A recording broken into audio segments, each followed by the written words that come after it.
Bismillahirrahmanirrahim. Assalamualaikum, Ustaz. Bismillahirrahmanirrahim. Ya, Nah, Assalamualaikum warahmatullahi taala wabarakatuh.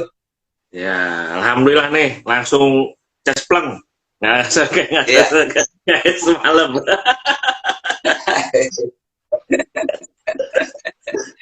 Emang pagi Ya, lebih baik sih. alhamdulillah. Iya, iya, kalau sinyal Iya pagi sih. lebih baik. Betul, betul, betul, betul. Betul, betul, betul, betul, betul, betul, Ya, betul. Ya, ya, Bismillahirrahmanirrahim.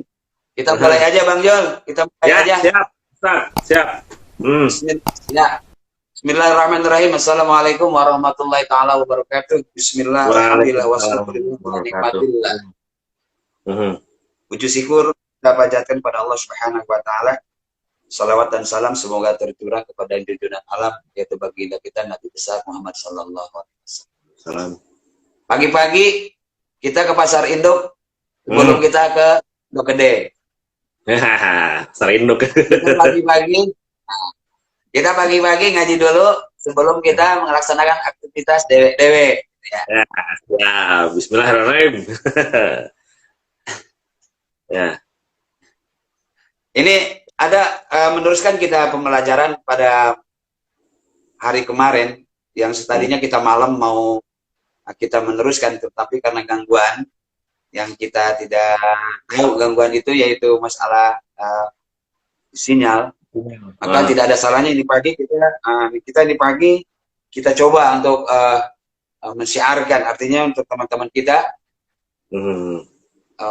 Nanti setelah selesai kita acara, tolong bantu di subscribe untuk teman-teman kita, terutama untuk jemaah saya yang ada di Carrefour, Transmart, juga yang ada di Singapura, dan juga ada yang di Sentro, dan juga untuk jemaah saya yang ada di Sukabumi dan sekitarnya, dan juga Bogor, untuk Retail Zion dan Hypermart, untuk Skopindo juga, untuk teman saya semua ini untuk jemaah.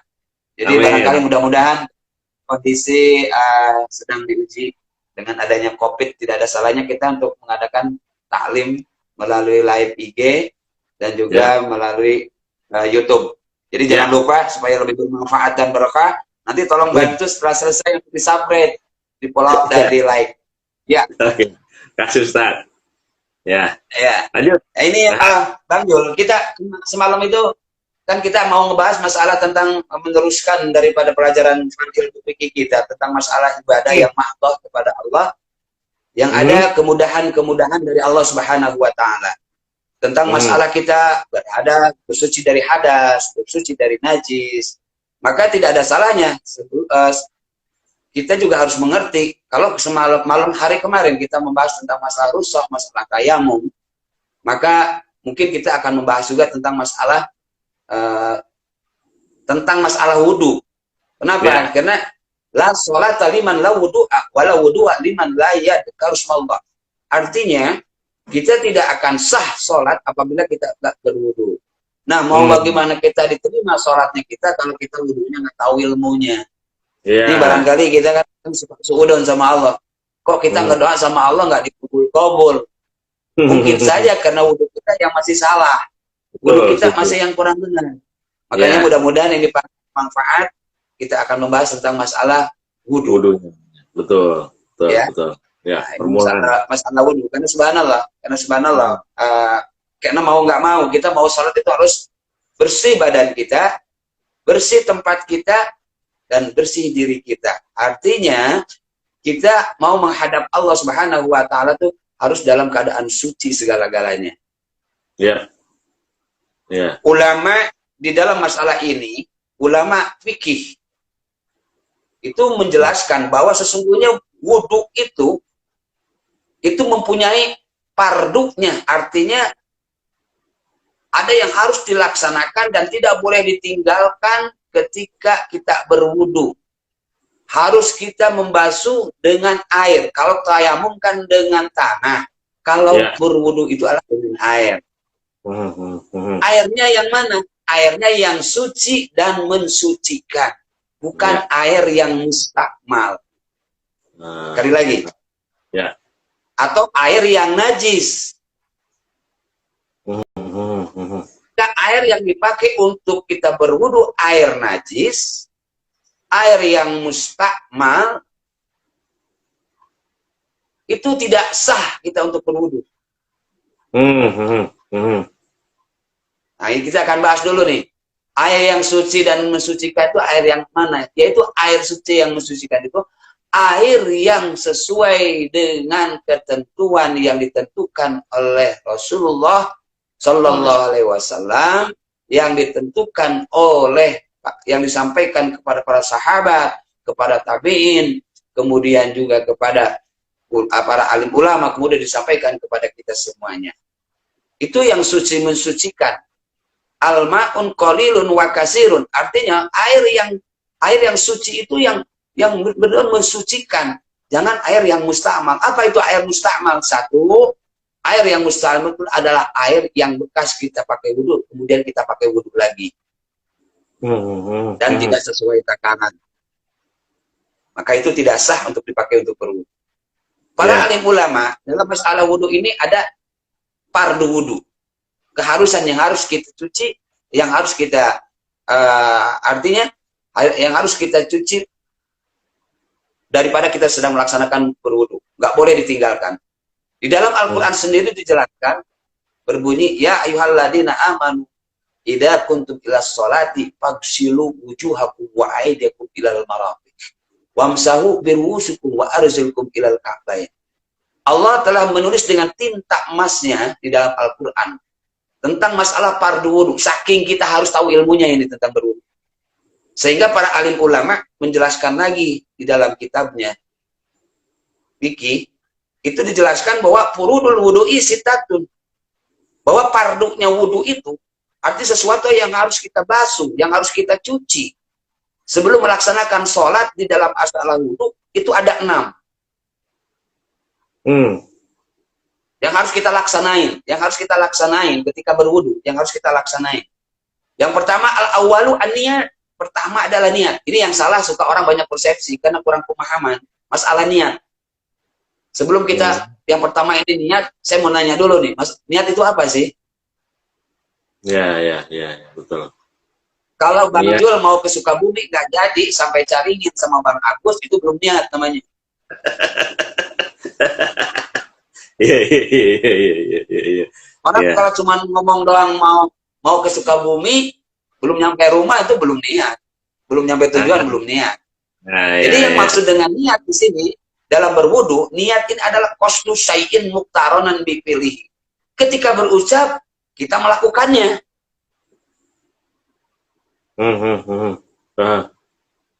Ini, jadi yang maksudnya niat itu harus langsung kita kerjakan kita wudu.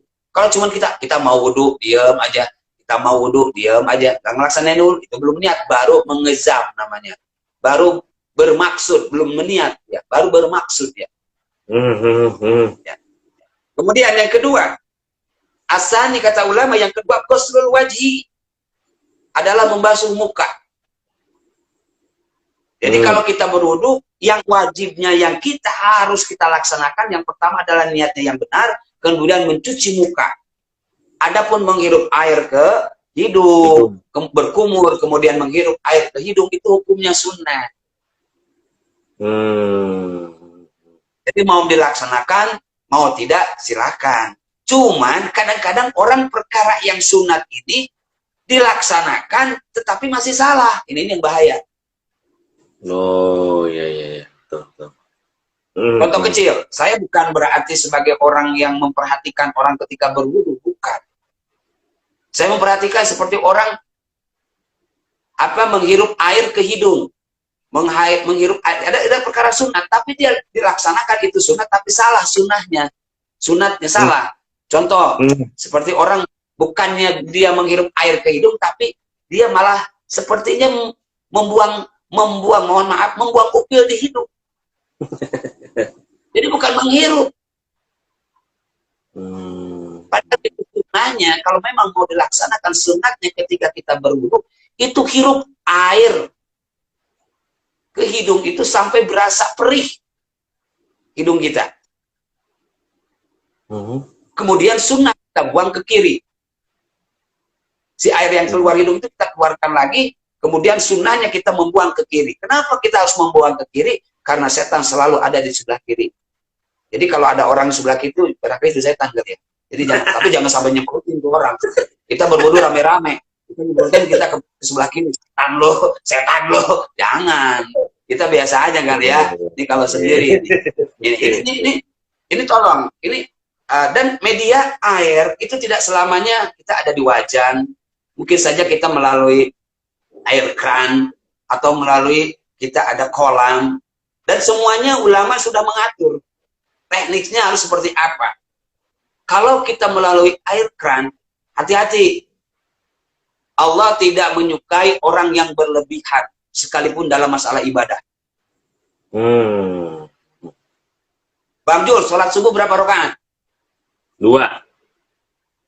Kalau Bang Jul tambahin, tiba-tiba wah pengen dipuji sama Allah. Gua mah sholat subuh mau 4 rakaat. Itu kayaknya Bang Jul, sekalipun itu masalah ibadah, Allah nggak suka. Kenapa? Sholat subuh udah ditentuin 2 rakaat. Lagu amat kata Allah 4 rakaat. Lu 2 rakaat aja belum tentu katanya lu berjamaah. 2 rakaat aja belum tentu lu katanya busuk. 2 rakaat aja lu belum tentu lu benar ilmunya. Ya kan gitu. Jadi Allah itu tidak menyukai hal yang berlebihan sekalipun masalah ibadah ya Pak. Yang sudah ditentukan oleh Allah. Ketika berwudu pun sama, air dari keran. Air dari keran. Kita jangan berlebihan. Orang kayak mandi kok. Was.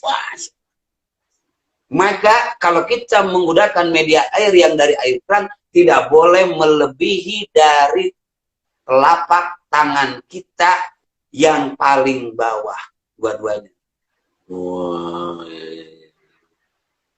Dan tidak boleh di bawah. Menyimpan airnya tidak boleh di bawah. Harus di atas sedikit. Kemudian cara membasuh mukanya, itu hati-hati. Kadang-kadang kita ini jujur aja. Yang atas nempel, yang bawah kagak nempel. Terutama kaum perempuan. Kenapa? Sayang katanya lipstik. Takut tercuci. Ini bahaya ini. Wudunya nggak sah ini. Jadi harus nempel. Benar-benar air itu harus benar-benar. Nah, harus. Jadi tangan, ketika kita ngambil air wudu, bismillahirrahmanirrahim. Nah. Jadi jangan begini. Itu dikhawatirkan. Air yang bekas membasuh pertama itu jatuh lagi ke tangan, kepake lagi wudhu, membasuh muka itu nggak mustakmal, nggak sah wudhunya. Ini makanya kita perlunya kita tartil dalam berwudhu. Itu masya Allah. Saya punya seorang guru, Allah maghfirlahu warhamu wa'afi wa'fu'anhu. Mudah-mudahan Allah memberikan tempatnya radatu min jinan. Sekarang beliau sudah wafat. Itu kalau berwudhu itu 1 jam, Bang. Bayangin, itu kalau berwudu beliau 1 jam. Jadi masya Allah, ini dalam wudu ini kita harus benar-benar tahu ilmunya yang benar. Karena saya banyak lihat sekali pemahaman yang amat sangat menurut saya itu bukan berarti bukan apa-apa, afwan jiddan. Artinya selain ya istilahnya tidak pas gitu. Artinya bukan menyalahkan, tetapi mereka mungkin tidak tahu tentang ilmunya. Jadi airnya nggak boleh berlebihan. Sekali lagi, ketika kita menggunakan media air ketika kita berwudu menggunakan air yang di keran itu nggak boleh berlebihan. Jadi cukup seperti ini nih, segelompang ini telapak tangan kita air itu. Tetapi 2, nggak boleh berlebihan. Ulama mengatakan dalam kitabnya, mohon maaf ini ada satu syairnya, makruhatun bil mai haitsu asrofa walau minal bahriya igtarofa. Bisa termasuk kategori makruh, bahkan berlebihan. Bahkan Allah nggak suka sama orang yang berlebihan. Jika kita menggunakan air ketika berwudu itu berlebihan airnya.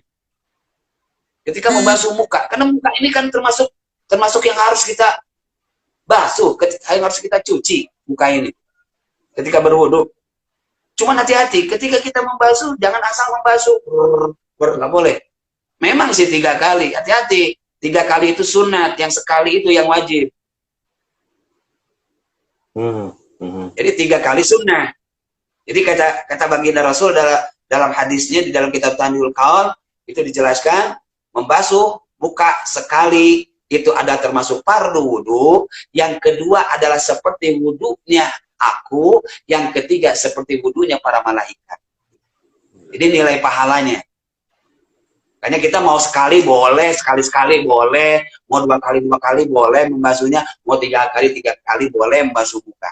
Cuman yang penting benar kita berwudu cara membasuhnya. Jangan asal. Ya, jadi yang namanya telapak ini, telapak tangan, itu harus nempel ke pipi. Jangan terbuka. Kalau terbuka, terjadilah mustakmal. Ketika terjadi mustakmal, tidak salah berwudu.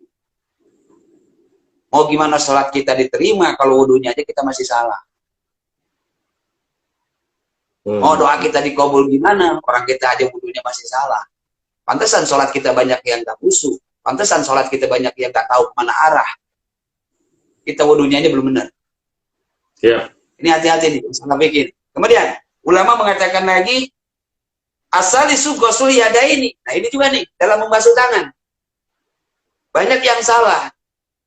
Karena ini termasuk fardu. Yang sesuatu yang harus dicuci, yang harus dilaksanakan ketika kita berwudu. Ketika pakai media air.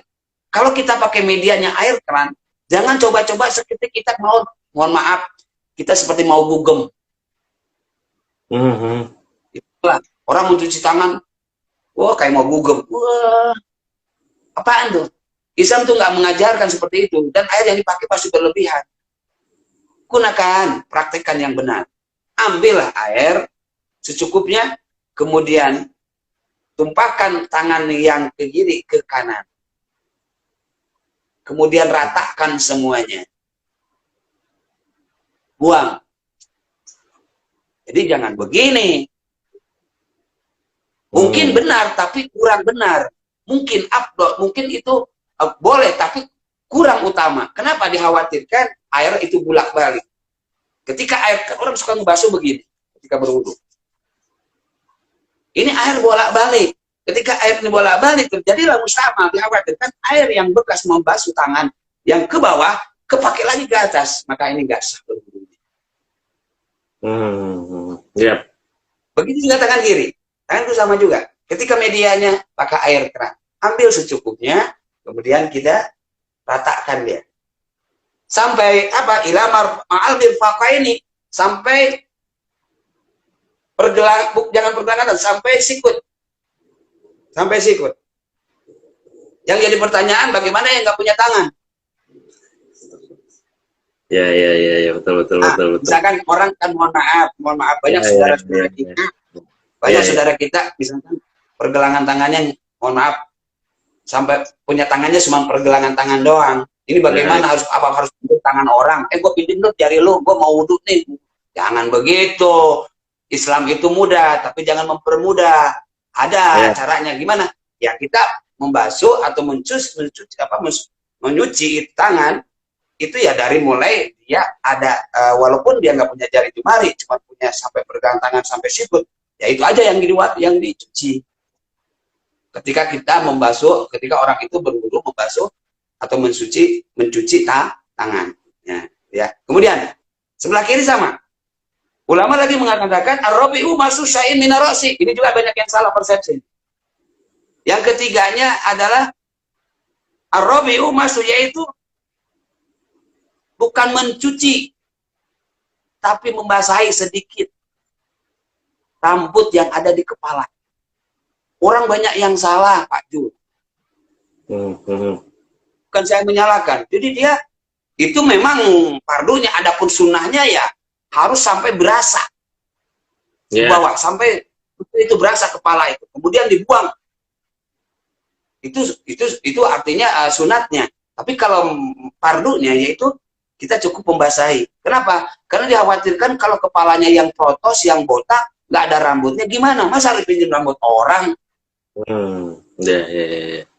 Ini caranya cuma mengusap doang, mengusap saja cukup, mengusap, diusap ya si kepala ini. Kemudian lagi kata ulama, al-khamisu ghusl rijlaini ma'al mirfaqaini, ma'al ka'baini, mohon maaf, ma'al ka'baini. Kemudian yang kelimanya itu adalah membasuh atau mencuci kaki ma'al mirfaqaini, sampai kedua belah mata kaki. Jangan berlebihan sampai dengkul. Dan gunakan ketika kita membasuh kaki kanan, maka gunakan untuk membersihkan, meratakan air sampai ke mata kaki kita adalah oleh tangan kiri. Tangan kanan kita memegang supaya kita nggak jatuh dan si kaki kita nggak gerak kemana-mana. Jadi bukan dikocorin, cor kayak orang main tendang, kayak main bola CDC aja sampai Ronaldo. Bukan begitu. Kadang-kadang kan cuci kakinya, ser, itu enggak. Kayak benar tapi salah. Itu baik itu namanya kaki kanan ataupun juga kaki kiri. Kemudian yang keenamnya sebagai fardu wudhu kita yang perlu kita laksanakan ketika kita berwudhu, yaitu adalah asyadisu at-tartibu. Ini nih yang salah juga persepsi orang. Yang keenam ini adalah tartib. Orang yang banyak salah karena belum paham, bukan salah, saya bukan menyalahkan, tapi kurang paham mungkin. Yang namanya tartib itu menghadap kiblat, kemudian berdoa, bukan itu. Artinya yang namanya tartib itu mendahulukan yang perlu didahulukan, kemudian mengakhirkan yang perlu diakhirkan. Contoh kecil, kita harus membasuh muka dulu ketika berwudu sebelum membasuh atau mencuci dua tangan. Tiba-tiba kita tangan dulu baru membasuh muka. Nah itu nggak tartib namanya, nggak sah wudunya. Oke. Jadi ini perlu hal yang kita perlu. Dan jangan lupa, kalau kita memang hafal doanya, Masya Allah, di dalam wudu itu semuanya ada doa-doa yang sangat luar biasa. Kita contoh kecil.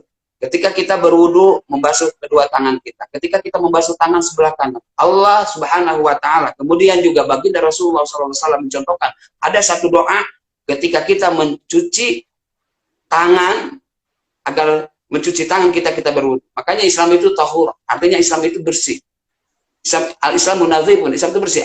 Makanya subhanallah, jauh dari segala yang halnya yang sifat bermadharat, semuanya bermanfaat. Ada satu doa yang diajarkan oleh baginda Rasulullah SAW ketika kita berwudu mencuci tangan kita, terutama tangan kita sebelah kanan. Ketika mencuci kita sebelah tangan ini, tangan sebelah kanan ini, ada satu doa, Allahumma a'tini kita biyamini wahasibni hisaban yasir.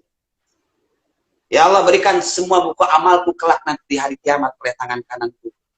Dan hisablah aku dengan hisaban yang sangat ringan. Ini satu doa. Yang kadang-kadang kita doanya nggak hafal. Udah doanya nggak hafal, bodohnya salah. Kadang kita juga nggak baca bismillah acan, ini bahaya nih. Ya kalau kita nggak hafal doanya, minimal kita bismillah harus hafal. Artinya bismillah harus kita baca dalam berwudu. Kenapa? Orang yang berwudu tidak membaca bismillahirrahmanirrahim, maka tidak sah juga wudu. La sholata liman la wudu'a, wala wudu'a liman la yazkarusmallah. Tidak sah orang sholat, mengerjakan sholat apabila dia tidak berwudu. Dan tidak sah wudu apabila dalam berwudunya tidak menyebut asmanya Allah, yaitu bismillahirrahmanirrahim. Iya. Itu apa namanya, secuil kultum pagi kita, mudah-mudahan bermanfaat. Artinya, yaitu tadi, sebelum kita melaksanakan aktivitas kemana-mana, tidak ada salahnya kita mengisi dulu pembekalan ibadah kita yang mahdhah. Kenapa? Ibadah itu kan nggak cuma mencari nafkah, tetapi ada ibadah lagi, yaitu kepada Allah yang perlu kita tahu ilmunya. Supaya kita mendapatkan keberkahan dunia, kita juga mendapat keberkahan akhirat. Laisa bi khairukum man taraka dunya li akhirat, wala akhiratu li dunya hatta yusibu minhu mazami'a. Dijelaskan dalam keterangannya. Tidak dikatakan orang yang istimewa apabila dia meninggalkan dunia untuk akhiratnya, akhirat untuk dunianya. Akan tetapi dia harus menjalaninya, dia harus mendapatkannya dengan balance. Artinya dunia dia harus kejar, akhirat pun dia harus kejar.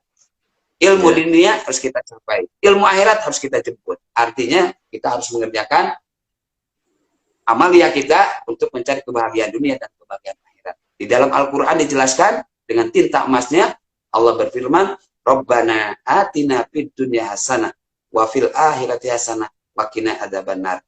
Agar kita selalu diberikan kebahagiaan dunia dan kebahagiaan. Itu kultum pagi kita, Bang Jul. Barangkali ada yang aman dan tidak pengertian dari rekan-rekan kita, dari jemaah-jemaah kita, dari saudara-saudara kita di mana saja, terutama untuk jemaah saya yang ada di Transmart, yang ada di Giant, yang ada di Hypermart, yang ada di Stapindo, dan juga ada yang di Sentro dan juga jemaah-jemaah yang lain yang barangkali nanti ada yang kurang paham, bisa melalui IG, bisa melalui YouTube, bisa dibantu untuk di-subscribe dan juga di follow, dan juga nanti bisa komentar. Dan insya Allah mudah-mudahan apa yang saya sampaikan adalah bermanfaat ini pagi, yang benar itu jelas datangnya dari Allah dan Rasulnya, yang salah itu datangnya dari kebodohan dari saya. Mudah-mudahan afwan jiddan, Allah mengampuni kita semuanya. Amin ya Allah ya rabbal alamin. Amin ya rabbal alamin. Ya. Ustaz, maaf, nanya sedikit, kalau kuping gimana Ustaz? Boleh. Yang kuping kalau kita tadi kuping masuk. Membersihkan kuping itu adalah sunat. Oke. Jadi Pak Jul mau mencuci membersihkan kuping mau tidak sunat. Oh gitu. Ya. Tapi kan kita perlu ini, mohon maaf. Ya, kita perlu nih, kita juga perkara dalam berwudu ini yang wajibnya, yang pardunya kita laksanain, yang sunatnya juga kita cakep kita laksanain. Kita mencuci kuping, membersihkan kuping, laksanain dalam berwudu, itu cakep. Kenapa? Karena bahkan sunatnya itu kotoran yang ada di dalam itu dibersihkan semua. Jadi jangan kita Pak Jul, mohon maaf, ini kalau media, saya sebenarnya gini, kalau kita timing waktunya banyak, ketika berwudu itu perkara yang sunat yang kita laksanakan harus benar juga, jangan nggak benar dilaksanain, artinya asal-asalan ini percuma yang ada, gitu, percuma. Tapi harus benar, harus benar-benar harus bersih sampai ke dalam-dalam, bahkan harus terasa ini sepertinya bersih semua, karena jangan ngebersihin luarnya saja, tapi dalamnya juga harus bersih. Artinya dohir wal batini, dohir dan batinnya harus bersih. Dohirnya ini kulit, kuping, dan dalamannya ini kuping, sepil-sepilnya yang yang lekukan itu harus bersih. Kalau kita mau melaksanakan sunnahnya, dilaksanakan membasuh kuping ketika kita dalam berwudu. Itu sunat ya. Jadi mau dibasuh nggak apa-apa. Airnya nggak cukup, jangan dibasuh. Airnya cuma cukup buat 6 anggota wudu doang yang mau dibasuh. Udah, perkara yang sunatnya nggak usah dilaksanain kalau memang keadaannya tidak mencukupin airnya. Kalau mencukupin, silahkan saja. Itu mah sunat hukumnya. Paham ya? Oke, paham. Ada lagi Bang Jol? Udah itu aja. Udah cukup. Baik. Ya, barakallah. Kita tutup dengan doa pagi ini, singkat, padat, mudah-mudahan bermanfaat. Mudah-mudahan ini nanti sore atau nanti malam kita tidak ada lagi gangguan sinyal, sehingga kita bisa tumbuh continuous untuk pemahaman. Dan ini mudah-mudahan bermanfaat, khususnya untuk kita dan keluarga kita, anak-anak kita, dan kita sebagai laki-laki adalah punya tanggung jawab untuk mengajarkan istri kita, untuk mengajarkan anak-anak putra-putri kita. Dan saya berdoa, mudah-mudahan keluarga kita diberikan keluarga yang bahagia, keluarga yang selalu dituntun dan dilindungi oleh Allah Subhanahu wa Ta'ala, dan mudah-mudahan Allah jadikan putra dan putri kita menjadi putra-putri yang soleh dan soleh. Amin ya Allah ya rabbal alamin. Subhanaka Allahumma wa bihamdika asyhadu an la ilaha illa anta astaghfiruka wa atubu ilaik. Bila bisa bilillah, wassalamualaikum warahmatullahi taala wabarakatuh. Waalaikumsalam warahmatullahi wabarakatuh. Makasih Ustaz. Assalamualaikum. Ya, salam sama-sama.